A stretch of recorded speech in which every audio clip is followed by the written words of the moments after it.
Hello, my friends. All right. I have been hearing a lot of complaints and challenges that you guys are facing regarding the MLS's recent changed policy where they got rid of the values for doing a CMA.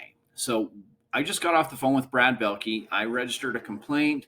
They passed me all the way up to the top. If you don't know who Brad is, he's the one that's in charge of the MLS. And he does a great job. He's a good guy. He's really intelligent. And we had a very good conversation about these changes. So let me show you what I'm talking about if you're not familiar with this. If you go to do a CMA up here, okay, let's say that we're going to create a new CMA. And I'm going to just, I used this number in my training yesterday. So this is one of our agents' listings.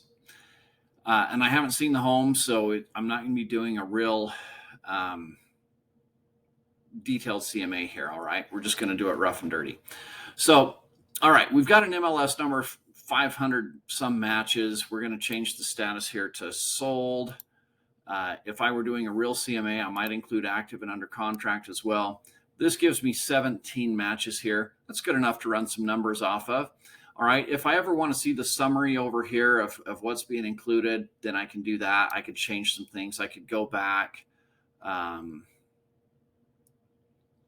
Let's see. So that's going back a whole year, and I could change that. I'm going to go ahead. Well, yeah, I'm going to change that to 6 months. So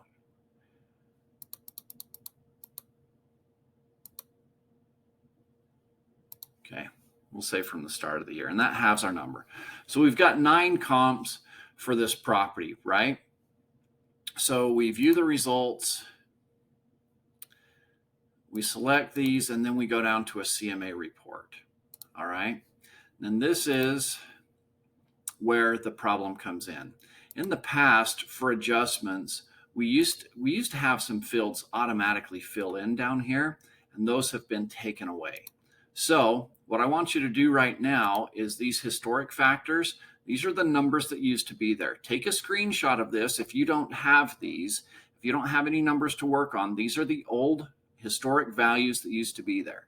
Take a screenshot of this, and then you can go in and do this yourself, and you can create new adjustments and just save them in as historic factors or something, just like I did. Okay. So you can create your new adjustments, base them off of these historic factors, and now you at least have something to work off of. Now, let me tell you why the MLS got rid of those. Okay. I have them because I saved them before the MLS deleted them. Now you have a chance to save them as well. And you'll at least have something to work off of. All right. The reason the MLS got rid of these is, number one, they don't know who created these numbers. These numbers go way, way back. It represents some liability. $43,000 for an acre is what's being attributed for value. And that's just simply not accurate unless you're talking, Scrub County. And they said this is a lot of liability for us to be providing these numbers. They said we're the only MLS that we know of in the country that provides numbers. It's not our wheelhouse. We're not realtors. You guys are the experts. And this is a disservice if we're telling somebody that $43,000 is what an acre of property is worth today. We're not providing a good value. And so their solution was, we'll delete all the values and let you guys who are the experts plug values in there. The problem is, what about all the new agents? What about the part-time agents? That works great for somebody that's been in the industry for maybe 20 years and has worked in one area and knows all of these values really well, but most of us simply don't. And so we're sitting here looking at a blank slate saying, well, where do I even start from? Okay, here's your starting point now. Let me tell you about my conversation with him and what you have to look forward to. I explained these problems to him, these challenges with their reasoning. And he said, we're working on getting an appraisal panel put together. And I said, that's great, but a lot of these agents aren't going to be able to attend to that appraisal panel.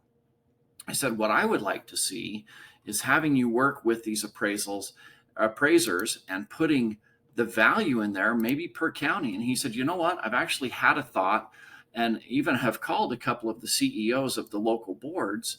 And what if we had the boards provide us with some values? I said, that would be great.